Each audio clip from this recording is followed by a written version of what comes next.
саламатсыздар ма? Рахмет, мені таңдап тіркеліп, өз пікірлеріңізді қалдырып, қолдау білдіргендеріңізге Алла Тағала баршаңызға разы болсын. Тұз туралы айтайын дегенім.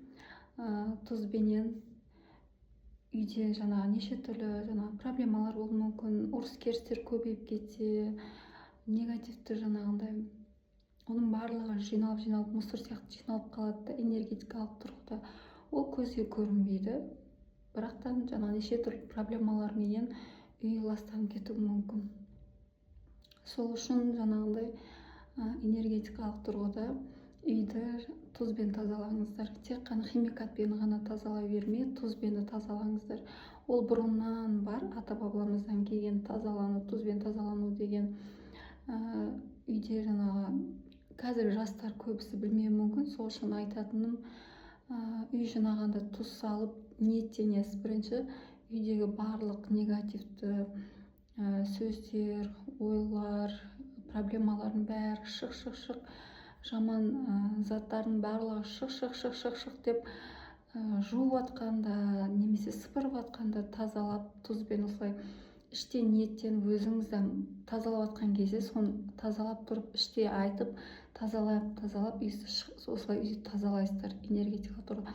Егер сіз тазалайсыз, бірақ ойыңыз басқа нәрсе ойламау керек та, ол ондай, қалай десем, орындалмайды. Ол бар фокусыңыз, назарыңызды, көңіліңізді сол жасап атқан ісіңізге бөлуіңіз керек. Сол кезде ол үй шынайы түрде тазаланып, берекелі болады.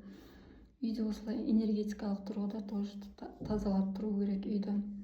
Есікті де жуып атқан кезде, осы есіктен балдарыма аман дені сау болып кірсін, осы есіктен көп ақшалар кірсін, жақсы жаңалықтар келсін, береке келсін деп ниетіңізді айтып тұрып жасайсыздар. Содан кейін балаңыз часто ауыра берсе, жиі ауыра беретін болса, балдарға неше түрлі адамдар жолда кетіп бара жатқанда, садикте біреулер қарау мүмкін де, сүйсініп, жақсы көріп, немесе интернеттен көріп қалу мүмкін. Егер балаңыз суреті бар болса, әркім әртүрлі қарайды ғой. И өзіңіз де баланы қатты жақсы көрмеуіңіз керек. Бірінші кезекте ата-ананың көзі балаға өтеді. Сол үшін баланы қатты жақсы көріп, көңіл бөлмей, қатты сырттан тыс жақсы көрмей, фанатить етпей, мейіріңізді беріңіз, махаббатыңызды беріңіз, и баланы тұзды суға шомылыңыз, суға шомылтырыңыз. Шомылтырып атқан кезде денесіндегі аурулардың бәрі шық деп осылай жуып атқан кезде айтып, іштен айтсаңыз да болады, сөйлеп те айтсаңыз болады. Осылай тұзды суға жуындырып тазалап аласыз, балаңызды шомылдырасыз. И өзіңізді қолыңызды қойып, дұғаңызды айтып, ананың баласына дұғасы қабыл болады. Сол үшін қолыңызды қойып, қай жер ауырып жатыр, тамақ болса тамағын ұстап, басы болса, температура болса басын ұстап дегендей, денесін ұстап, қолын ұстап, ауруның бәрі шық, көз тию, қарғыстардың бәрі шық, негативті көздер, сөздер, қарғыстар, ауру, сұрқау, шаршау бәрі шық деп баланы осылай тазаласаңыздар болады.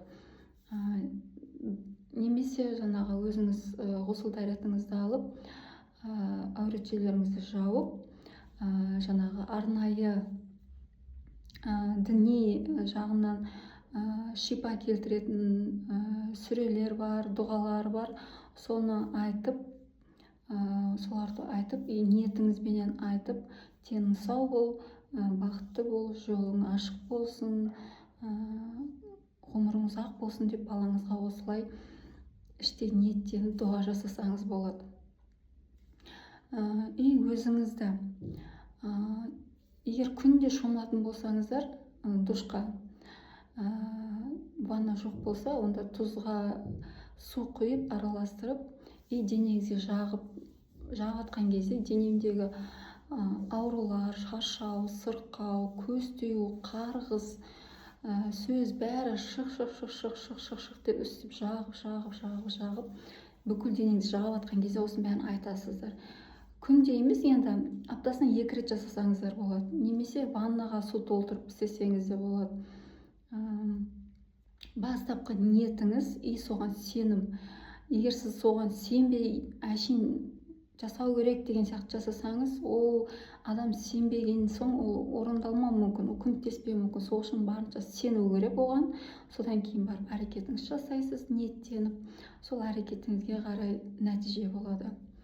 Барлық жұмыстарды сенімменен, ниетіңізбенен жасаңыздар. Тұзбен тазаланған кезде өзіңізді жаңағыдай бүкіл денеңіздің аяғынан басыңызға дейін жағып, барлық аурулар, көз тию, қарғыс бәрі шық деп осылай денемізден ұстап бәрін шығарып